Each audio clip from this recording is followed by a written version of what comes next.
This Marquee Dragon video is sponsored by Shattered Crystal, game codes, and items. Hello, Marquee Dragon, also known as Marcus Eikenberry in real life, and I'm out here in the Deschutes National Forest. I'm in another area out here that was severely burned. In fact, like we've got this tree right behind me that's fallen over, and as you can see, there's nobody's been driving through here. Thank God for my Hummer. I'm able to get just about anywhere I want to. And behind me is some mountain that I don't know what it is, but let's do something here. Let's just say that the first person who subscribed to this channel, that can tell me what mountain that is back there, and do it so in a reply to this video, and I will give you a free game time code valued up to, say, $35. And I will give that to you out of Shattered Crystal. And, so I have no clue what mountain that is, but, I'm out in the Deschutes National Forest, and so there's your clue. So this is part 9 in a series of 12, where Nicholas Patterson from Deakin University in Australia, he's studying to be he's a Ph.D. candidate studying virtual property theft. And so he's proposed all of these questions, and now I have the 9th question in the series. And let's see here. Do you think implementing tax regulations on virtual property will deter virtual property theft and real money trading? The answer is, do taxes deter people in the first place from stealing stuff? I don't think so. I think that tax will have absolutely no bearing whatsoever on whether or not people decide to steal virtual goods. And, I think that's the way it is in real life, that the criminals aren't going to be paying taxes anyway. Now, an interesting thing that brings up is there's a lot of people in RMT. There's a lot of people that do it on the side. And right now, I'm not sure, I think it's $13,000 in profit. And I'm sure somebody here can correct me, but in the US, I believe once you've earned over $13,000 total for a year, that you have to start claiming it. Now, that includes your day job, so you got to be pretty poor to not have to claim it.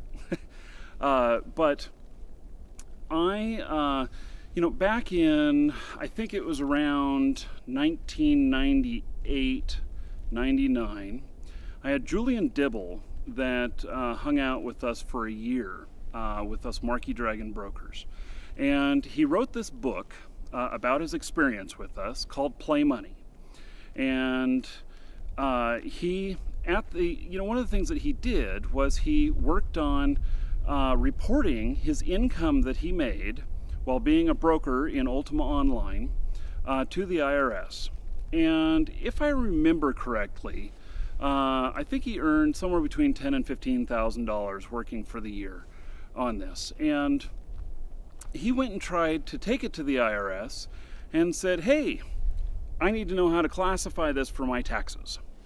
Well, the IRS did not know what to make of virtual goods at that time. They didn't know what the heck to think.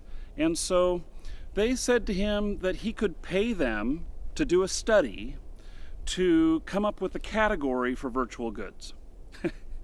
To this day, with Shattered Crystal and our other companies that deal in intangible goods and these virtual goods, we have not worried about paying the IRS to fund a study of this. We just claim it as profit in an online internet business.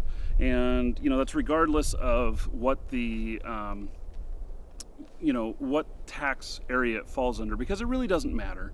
Because, at least to us, it doesn't matter. Because when we pay our tax based on how much profit we made and then a portion of that has to go to taxes. Now, it is a bit more complex than that, but I don't think it changes whether or not we have a designation for virtual property sales, or we have a designation as being like a retailer, like GameStop, who sells World of Warcraft game time. So they don't claim those to be virtual, even though they're selling the exact same item, except you get a physical card with them, and with us, you just get the code delivered to you in email. It is 100% the same service, except it's not printed on the card, it's in your email.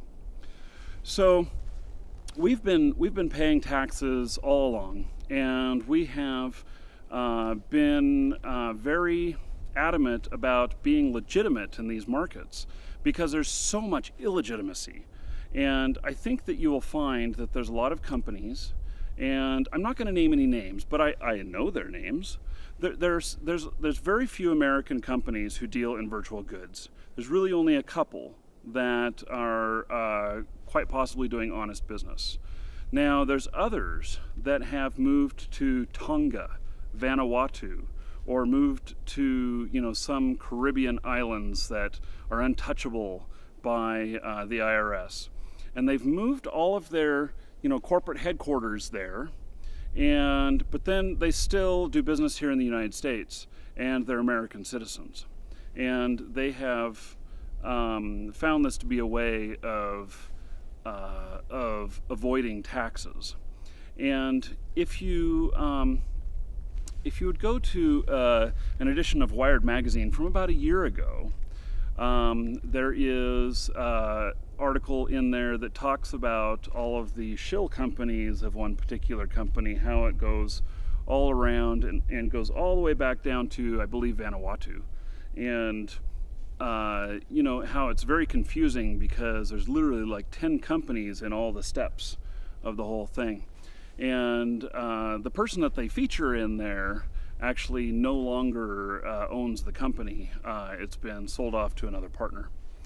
But plenty of places out there not paying their taxes, but there is something that's happening now, which is PayPal, which most all these places take PayPal, and I suspect that they do the majority of their sales through PayPal. PayPal is now requiring particular information to be sent to the IRS if it's over a certain dollar amount. Now they've done that all along for us because when you get into the millions of dollars, they were automatically reporting. But I believe now they're going to be reporting people $10,000, $20,000 for a year, and that is something new, and that's something that's going to require these people to be a little bit more honest. And I can say too that the particular company that I used as an example wasn't competition for us, but we've had other companies that have been competition for us that haven't paid their tax, and they're in the U.S. And that's been difficult to battle against because it really puts us at a little bit of an unfair advantage. Do I think tax will stop the theft? No, absolutely not. Anyway, I'm Marky Dragon, also known as Marcus Eikenberry. Take care.